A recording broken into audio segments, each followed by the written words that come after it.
So for everyone that's not here, I would first like to thank Dr. Peoples for allowing me to speak and for you for listening to me to speak. We decided that since you're not here, what you'll end up doing is an assignment for the presentation, and he'll tell you exactly what that is. So moving forward, again, thank you, Dr. Peoples, for allowing me to be here. My name is Richard Jowers. I'm a doctoral candidate at the University of Alabama in sports pedagogy, and I'm from Virginia. I played football at Elizabeth City State University, which is also HBCU in North Carolina. I've coached for over 10 years, and I have been a head high school coach in several states, as well as an assistant coach at the D1 and D2 and NAIA level. So today we're going to talk about, so you want to be a coach. I know you guys are, some of you are maybe planning to be officials, but right now we're going to talk about coaches. You can also use this probably for officials as well. All right, so moving forward, what is your brand?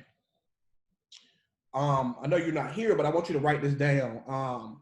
So take a second to write down what your brand is. Who are you? How do people see you? Then I want you to write down what you want your brand to be. I think this is important. People, I think about their brand, but they never write it down. So I want you to write it down. Write down what your brand is now and what you want your brand to be. Here's my brand. Your brand is you. Here's a part of my brand. I think you should always have several business cards to promote you, not just one, but several, seeing that you may do multiple things. Um, your card promotes you. Promoting yourself is key, which will go into the next point. Social media. I'm sure you already know why social media is important, but I just wanted to mention a few things. Firstly, try to use the same name on each one. As you can see on my second business card, Instagram, Twitter, Facebook, LinkedIn, Facebook, everything is Jowers WBB, which is Jowers Women's Basketball. I'm a women's basketball coach. So I use that on everything. It's and I do that because it's easier for people to keep up with you. Also, I would advise you to make a new account separate from your personal accounts. So you may have two of everything, but you need to have a professional account with your real name in it. Somehow, whether it be your first and last name or your last name, you have to have those things on your social media accounts. Also, don't be last, be first. Have every form of social media and master it. That's very important. I say this because a lot of the people you're going to work for may not care as much to learn how to use these apps, and they may depend on you to be able to use and promote it to promote their team. That's important because you may not be at a big time D1 that had a social media coordinator or video coordinator. You may be their only assistant, and you have to do those things, especially if you want your program to grow and to be able to have people come to your program. So it's very important that you learn how to use these skills. Um, I want you to market yourself without showing that you want or need anyone else. So a lot of people get on social media and they seem needy. You don't want to seem needy. You want to be able to have skills so people want you to be a part of their program. You want to be able to answer some of the things that your coach or your AD can't do. Volunteer, volunteer, volunteer. If you think you want to make a bunch of money right away, you probably aren't in the beginning, maybe ever. So volunteer to get a good experience. Also, what separates you? That's something that you have to think about.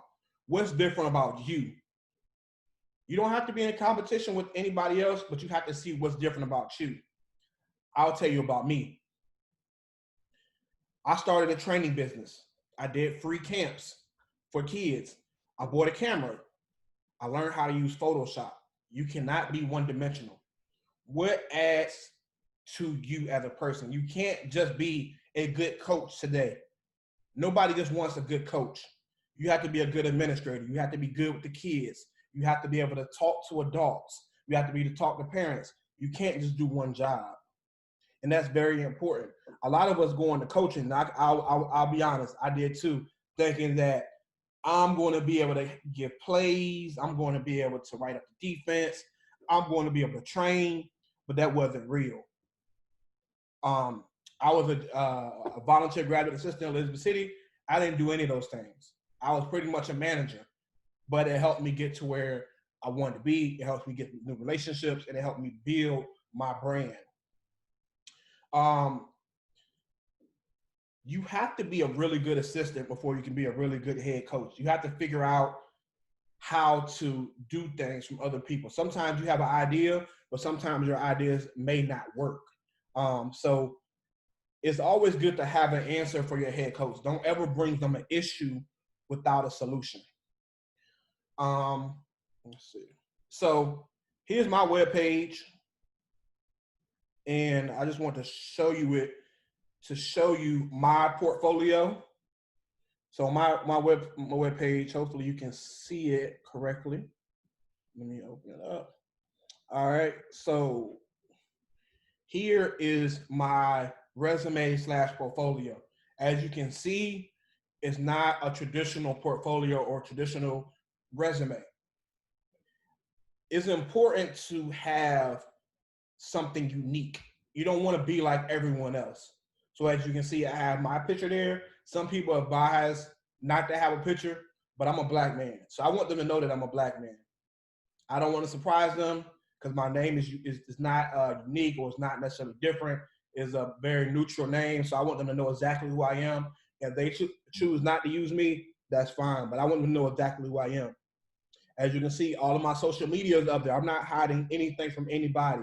I want you to see who I am. I want you to be able to find who I am. So right there at the top, you can find everything you need to find. Then you can continue reading. You see my experience. You can see my school. I'm getting a doctorate. It sets me apart from other people.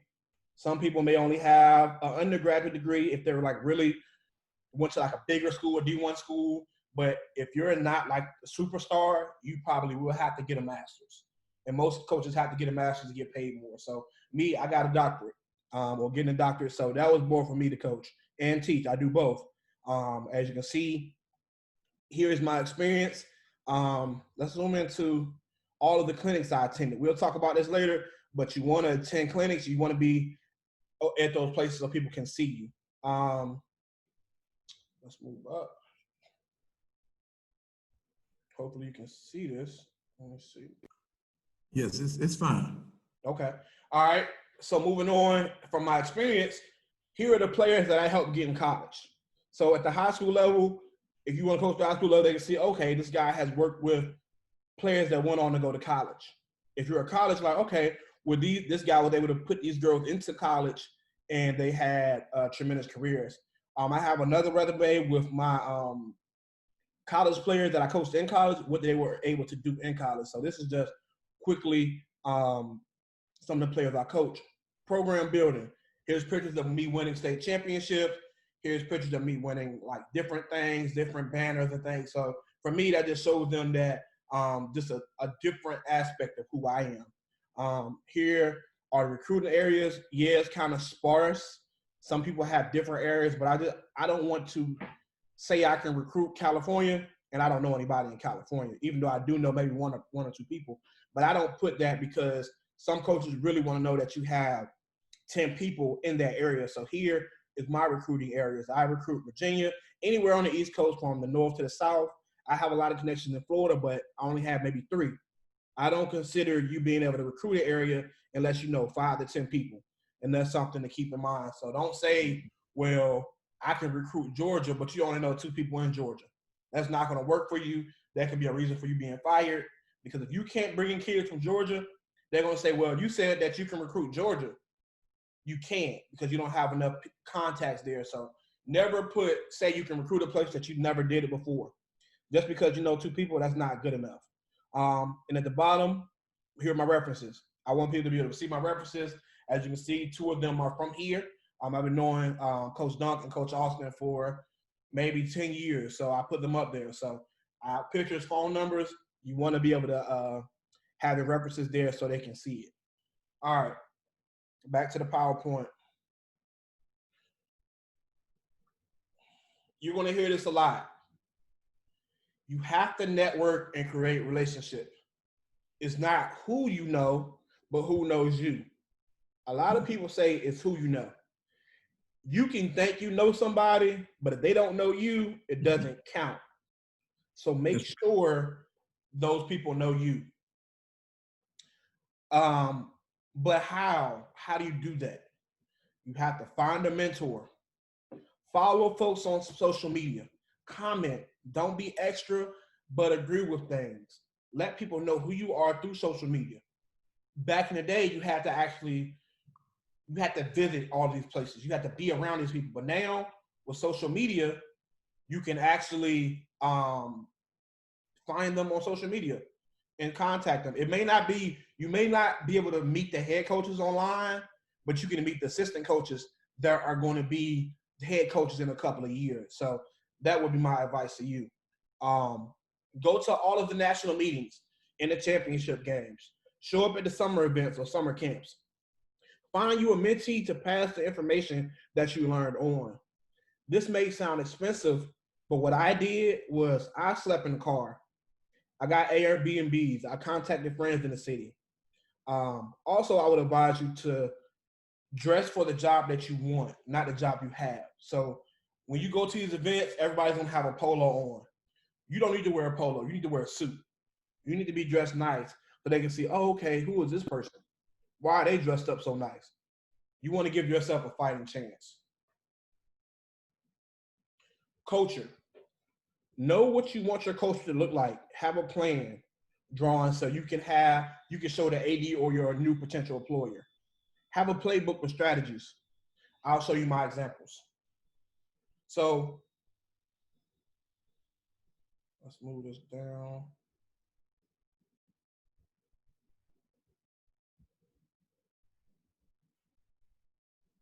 All right, so here is my player packet. If I can get it to go to it. So I have a fictitious school name, actually a school I interviewed for. I have my vision at the top. You want to have your vision. Every person wants to know what your culture is. So usually I'll have a title screen, but here's my vision. Here's my core values. It talks about having a positive attitude. It talks about the team, sisterhood or brotherhood, um, everything in your culture. Write it down. Put you a poem in there if you need one. I did a poem. Talk about your program objective and outcomes, what you want your team to do. How do you want the outcomes to be? Talk about the identity of how you want your players to be. This can be at the high school or college level. You want them to give effort. You want them to be lifelong learners. You want them to have positive mental attitudes and body language. So I have all of my things written out. And again, this is all of my webpage, richardjowers.com. So if you want to go back and look, it's always going to be there. So here's a perfect example of how you can do it. At the college level, it's a little bit different with parents. But if you want to teach high school, middle school, have a communication process. That's very important. Parents can make or break you. Even if you're doing AAU or travel ball, have a communication standard. Mine is your player needs to meet with me, then we can meet with your parent, they can meet with the AD, and then or the principal or the AD, however you want to do it. But have something. I have a 24-hour rule. Let's talk later. A lot of people aren't. A lot of people don't want us to talk about playing time with the coach, but I think it's okay. Be transparent. Let them know what you have and what you want. Also, I video practices. I will turn on a practice tape and I will show it with the parent. Like, hey, this is what your kid is doing in practice. This is why your kid isn't playing. I don't leave anything to chance. So I want to be transparent and open. We can talk, but I'm going to have something for each player. Like, hey, this is what this kid is doing. I told them I want them to do this, but they're doing that. So I'm open to talking about playing time. I'm open to talking about anything. Some coaches aren't doing that, but at the end of the day, this is 2020, and coaches are being fired every day for having bad coaches. Look it up. Coaches are getting fired every day for having a bad culture. Coaching criteria for player evaluation. Talk about the academics, always first, skill, basketball IQ, coachability, character. I have my program guidelines. I won't go over all of it, but just have these things. You want to have your practice schedule up here. How do you practice things? Playing time, how does that work? Travel attire, game attire, cell phone rules, film sessions. And the thing is this, that may sound like a lot of stuff to have, but it's important because if you don't have it, someone else may have it, and you don't want to be the person that doesn't get a job because you don't have a portfolio. So I think it's very important to have a portfolio, also to have a playbook. I didn't show my playbook because I don't think it's relevant right now because everybody may be different sports from football to basketball to soccer, whatever, lacrosse, whatever you say, but have something with everything written down. All right.